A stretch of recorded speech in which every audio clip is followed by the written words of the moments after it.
we are still keeping the lecture on. So, now have a look. Now what happens that when your lower rated is higher capacity and low rating is higher capacity and the air ingress into the system is much higher, you will be coming into the paraphernalia of static electricity. Is that clear? Yes, sir. Yes, sir. Yes, sir. Any questions on that so far, what we talked about? Can you get me some hot water, please? Any questions what we talked about so far? Gentlemen, All clear, sir. yeah? Yeah, all clear, sir. Now you try to correlate this, that what I'm trying to come at. I did a lecture separately with my senior officers for the compilation of the enclosed space entry permit, right? Now you correlate everything starting from here till here and coming to the enclosed space entry. What I try to do, I try to harmonize all these things. Yeah? So now tell me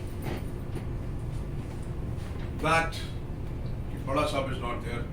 Second Sahab, let's say we did the gas spring of the bunker tank, as what we said. Keeping clear of the, taking all the precautions, and the mantra is what I mentioned here on the flammability parcel diagram. When you enter into the flammability parcel diagram and when you exit, those figures you must remember by heart. This will help you.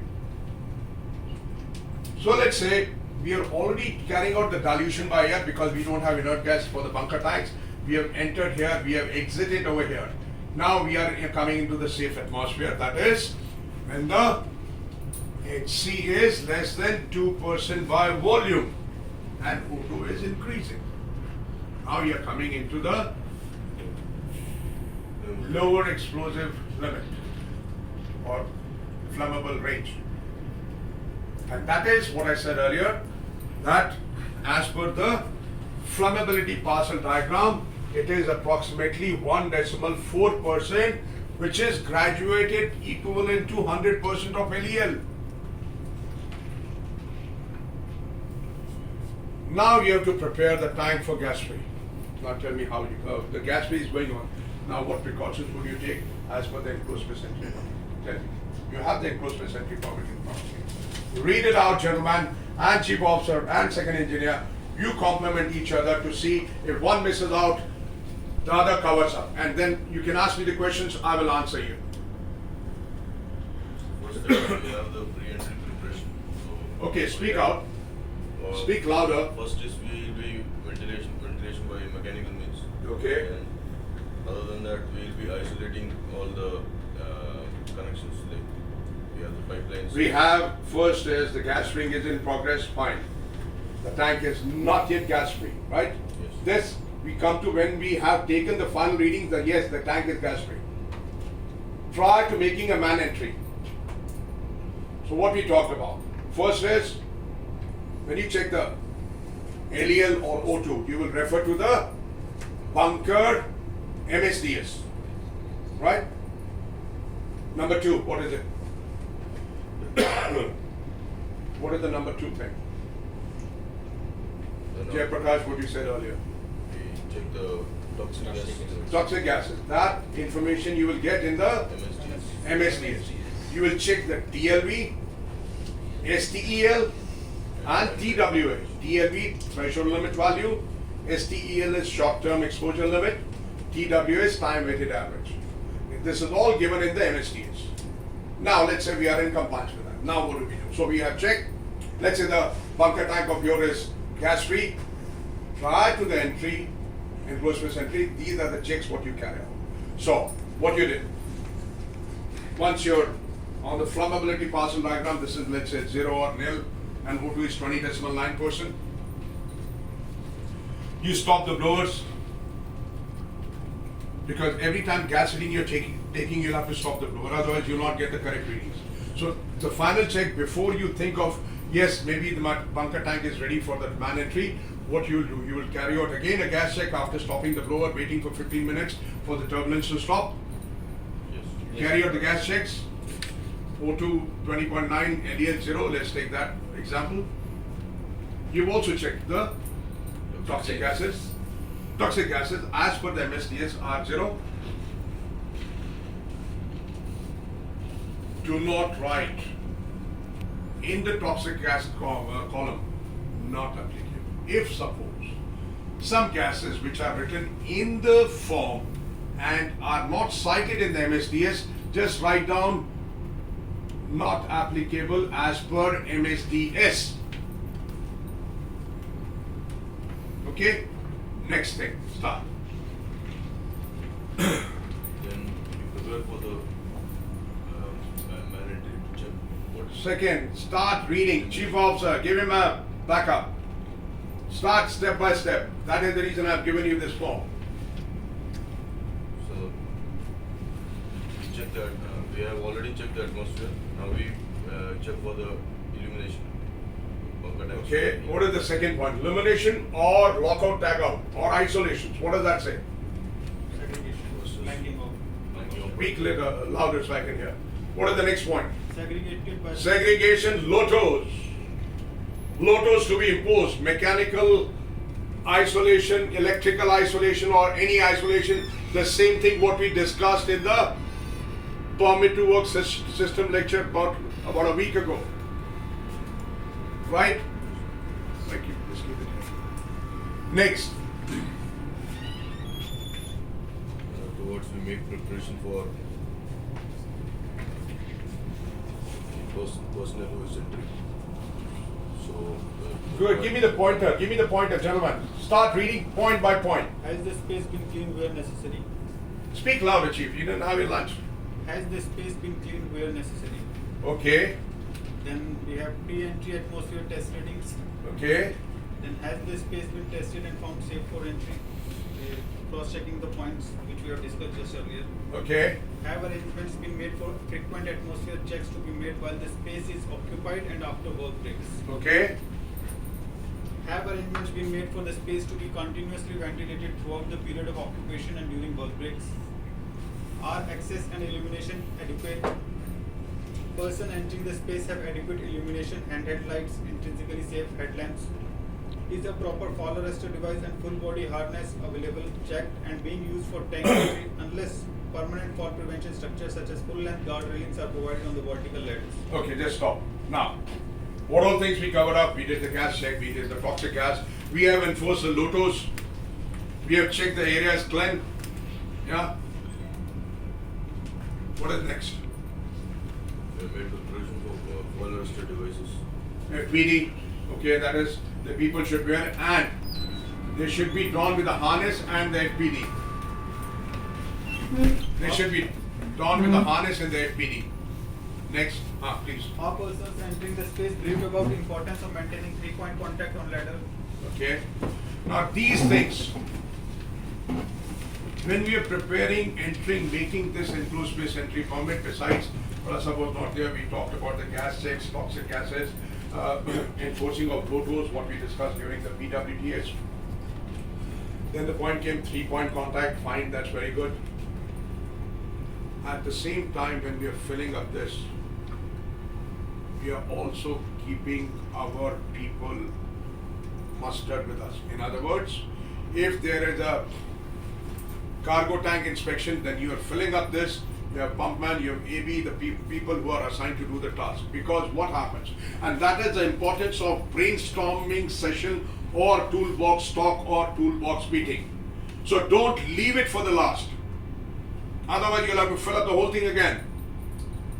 So when you're preparing it, you have those designated personnel who are assigned to do that particular job. The final concurrence will be coming from the master or from me.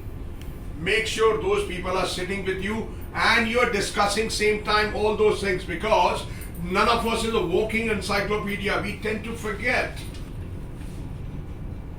And when we are doing this particular thing in in an organized manner what we are doing. That if case suppose you forget something, Pumpy will say, okay chief, we can do this. If you forget something, some engineer will just give you a prompt. So when we are doing it, make sure it is done in a teamwork manner. Not that we fill up first, then tell, okay, we are doing this. The fellow doesn't know what is happening, man. Excuse me, next point. Has the system of communication between all bodies been tested and emergency signals agreed? Okay, emergency. Are emergency and evacuation procedures established and understood by all personnel involved with the enclosed facility? Okay. Is all equipment used in good working condition and inspected prior to entry? Are personnel properly clothed and equipped? Are each person entering the space donning the personal gas detector and detector calibrated prior entry? Okay, so here I'll stop. A normal bare minimum criteria should be, chief officer, you're the safety officer, you do the calibration. After completion of every operation, the gas calibration instrument shall be kept calibrated and kept ready. If we have the liberty of more calibration gases, then it should be done prior to usage. But when you do that after completion of operation, you've calibrated, kept it ready, as long as it has not been fiddled or tampered with, you're okay with it. But if you have a liberty of having more calibration gases, then I would recommend to do it before and after every operations. So it's a double check. Okay? Next point. Has inert gas pressure of adjacent tanks been lowered to reduce possibility of any inter-tank leakage? Inter-tank leakage, okay. Has Those things we have already done with the mechanical LOTO, other LOTOs, lockout tagout procedures, and chief of what we spoke last time. You have prepared those LOTO tags, and LOTO tags, what is the modus operandi, that he being the safety officer, you will ask him for LOTO tag, and that, the diligent entry shall be made in the logbook or in the LOTO record book. All those things we discussed in the PWTS lecture. Okay, go ahead. Has the generic risk assessment template provided on Paris data for Generic risk, we need to ask for the concurrence for any critical task that is there, then the section is for pre-entry checks. okay. Before that, I'd like to interject, that is, we need to carry out the JHA, job hazard analysis or job hazard assessment. Again, remember, when we talk about JHA or risk assessment, we talked about the Swiss cheese model in my last lecture of PWTS. We know that. Yes, sir. Yes, sir. So we need to, this ray of light which is coming, we need to check it by Swiss cheese model, that this ray of light should not pass that side. That means we have secured ourselves. Okay, next. Section 2. Anji, section 2, tell me. That is pre-entry checks. So this is for the person to be checked by person in charge of entry team and each person entering the space. To be checked, repeat again please. To be checked by person in charge of entry team Okay. and each person entering the space. So Okay. it is collectively by the all the personnel, and they'll be signing it for. Yes, we discussed same thing in one of our last lecture, that one is a team leader, remember. The hierarchy was master, team leader. Let's say a cargo tank is being inspected, or your bunker tank, or your scabbing space, whatever the case may be. The team leader who is overall in charge of the task will not make an entry. If he does, that construes a complete system failure. So, if it says to team leader, do not get confused. One is the person who is overall in charge of the task. One is the team leader of the people who are entering. Pumpy, you understand, no? Suppose you are doing a job in the tank. Chief officer is the team leader of the whole work spec. You are entering with Mehul or somebody else. So you are team leader. In other words, when we say team leader, means You are responsible for your life as well as your comrades. So what we have here is like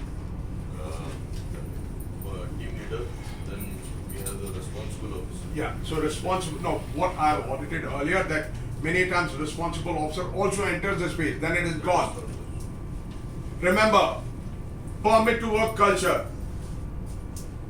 Though we are expected out of multitask here, but when we talk about the permit to work culture, one man, one task. That is the mantra. Remember, this should resound your mind all the time. In permit to work culture system, one man, one task. No multitasking, because that is where the mistakes will take place. Clear? Yes, Next sir. point, Chief Officer, you read it now. Emergency preparedness. Breathing apparatus is standby and those entering the space are familiar with its use. Rescue hose is readily available for evacuating a casualty from enclosed space. Rescue harness with complete lifeline. First aid and resuscitation equipment kept ready, including a stretcher. The means of communication has been tested and emergency signals agreed.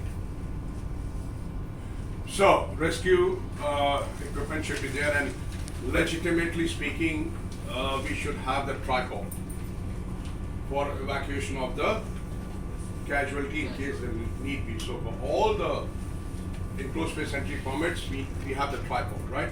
Tripod should be in place. Of course, the person is going, he's wearing the harness, and he's got the FPD. How many FPDs we have? Two? Two, okay. So, let's say, God forbid, something happens, and we have to evacuate the person. He is already donning the rescue harness, and we can always try to lift him, and that the tripod is there with the monkey winch, we can bust him. Okay. Next point. That's it. Any addendum?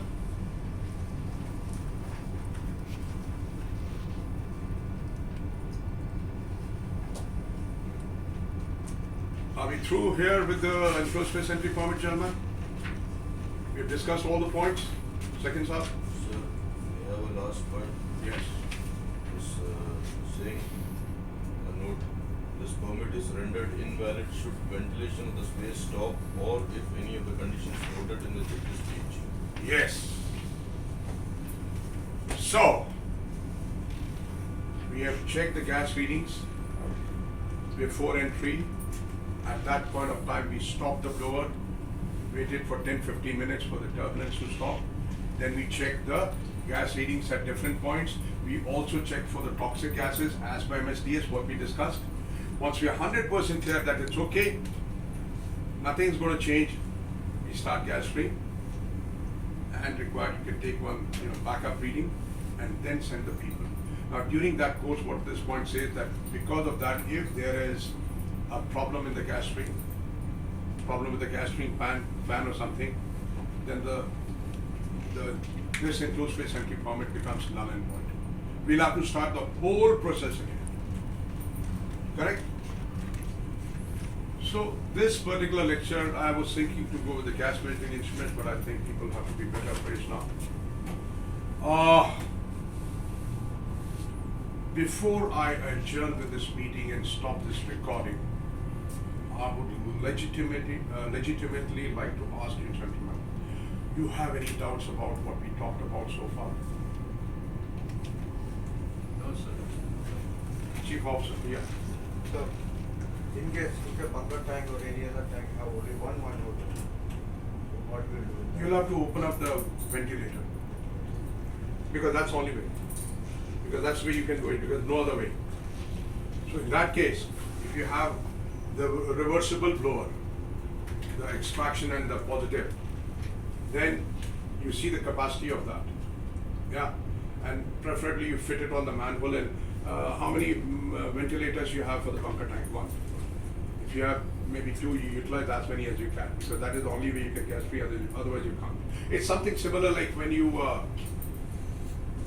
in your bunker planning checklist, you are supposed to check for S2S. How do you check it? Tell me.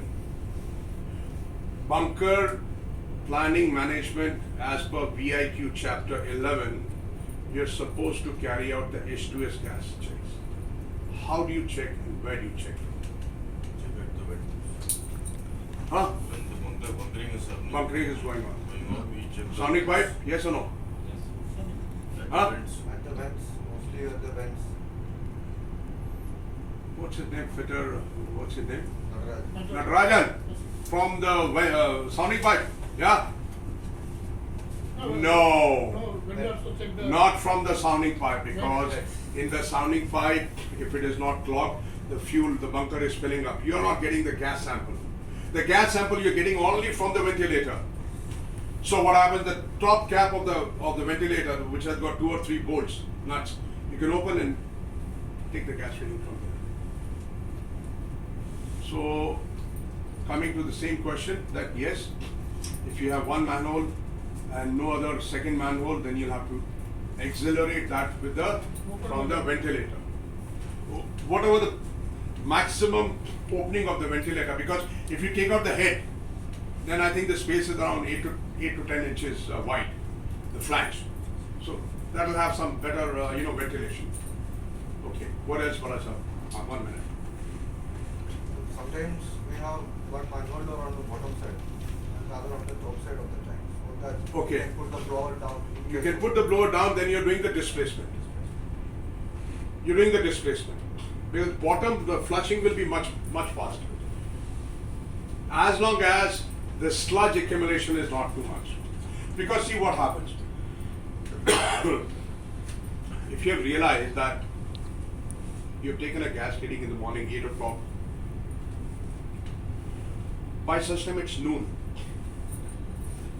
and becomes hot. And if there is sludge, there will be LEL ingress, because with the heat, the sludge to a certain extent starts emitting gas. And the more you disturb the sludge, when the people are working, they're working into the sludge, the emission of gas, that's the time you've got to be careful. That's the time you've got to be careful. Okay, coming. How we avoid this flammable diagram in case of Annex 2 cargoes? Because like last time we loaded benzene, we did not have any inert. You did not have inerted, but what we did, in Annex 2 cargo, what we did, we flushed out the bottom. When we flushed out the bottom, and you've been on Annex 1 tankers or conventional tankers, what is the difference between this tank and that tank? Tell me. So there is use of IG is very frequent. No, what is the difference between the tank structure between this tank and that tank? So these tanks are smaller. No.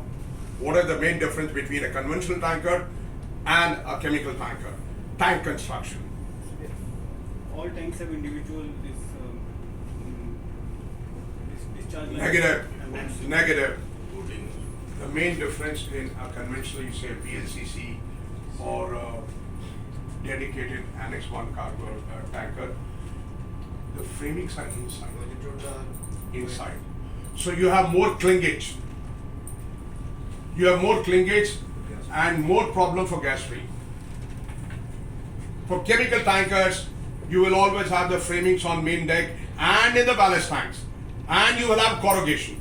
So the clingage is less and the gas swing is faster. Clear? so there we cannot avoid this flammable, or You need to flush out. When you flush out, because see, have you seen a tanker, a conventional tanker? You have the center girders, side girders, longitudinals, base. There the clingage is more. In here, you have the framing on deck coming to the ballast tank, coming to the bottom of the tank and the side. So you have a complete platform. So when you flush it, flush the bottom, your 90% of the gas is gone. But yes, till such time you flush, you are coming into it as per that cargo. Because this is for oil and chemical both. And that goes again to the MSTS, TLB and ESCOT. Okay, Bala sir. In that case, in conventional tankers, chances of gas focus will be more. Yeah, because clingage is more. Clingage means the more longitudinals or framings you have, the more obstruction of cargo or sludge, because you have those lightning holes between the frames. Okay, that is known as plate flows. solid floors and plate floors. You have those small lightning holes, so the cargo flows free flow. But sometimes because of extra sludge accumulation, the sludge blocks the drainage or lightning holes, because of which the clingage takes place and the gas stream becomes more problem, and there you have to maybe re-wash the tank again. But that is not the case in a chemical tanker because the framings are outside. Okay. Any other question, gentlemen? So, in that case, in crude oil tankers, we used to use this cow system for washing. Yeah, that is cow is to clear the phosphoric acid, phosphoric sulfur.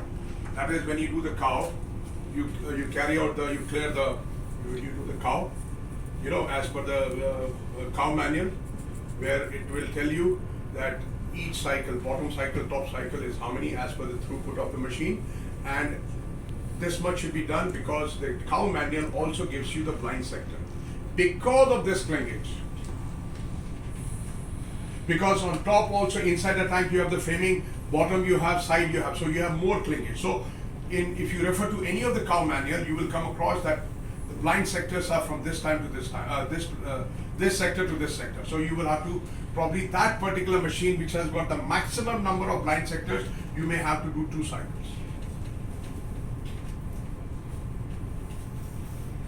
Okay? Anything else, gentlemen? Any questions? So Chief would try to understand, on a chemical tanker, because you have your floor is something like this only, right? You have corrugated bulkhead, which is for the strengthening of the tank, and the other side you have the framing. And when you talk about the corrugated bulkheads, you don't have the clingage, right? So any cargo you have, as per your the software, what is that? I forget the name. Miracle. Sorry, Miracle. What it will tell you? Okay, if this is the cargo, next cargo is this. You need to flush the tank. So when you flush the tank, you've already taken out almost 90% plus of the hazardous cargo out through the annex to discharge line. Because here generally we follow the same practice. We first tank clean and then immediately start gas filling. No. I would say this. Like last cargo, we had benzene. We could not inject there, of course, until such time it's flushed. But we did not cause the tank to will keep. No, because if you recall, if we had taken the gas reading at the time after discharging benzene, and you take the idea, you're coming well in here. Yeah. But when you flush, because one more thing, since the time the double skin tankers have come, we have been provided with the bilge well and the self trimming of the tank, what I was discussing with you a few days back. So all the cargo gets drained here. The maximum proximity of the cargo is in the bilge well. Plus, your floor is absolutely clean. And why I said like you must fill up at least about a meter or something, because one is self-trimmed and ship is always trimmed. So you need to flush it right from top forward to out. So when you flush out, you've already flushed all the residues out. Because that is the one, even on a tanker or on a bunker tank. What is creating gas besides carrying out the gas free? It's a sludge, the residues which are down below. In your case, you've already flushed out the residues. Clear? Yes, sir. Yes, sir. Any questions? Any queries? No? Can I address my viewers? Okay, ladies and gentlemen, this was an exhaustive, interactive lecture with my people on board the vessel. Do let me know how you find it. If you like it, press the bell icon and do come back to me if you intend me to impart more training. Thank you very much. Stay home, stay safe. Goodbye. God bless. I sign off.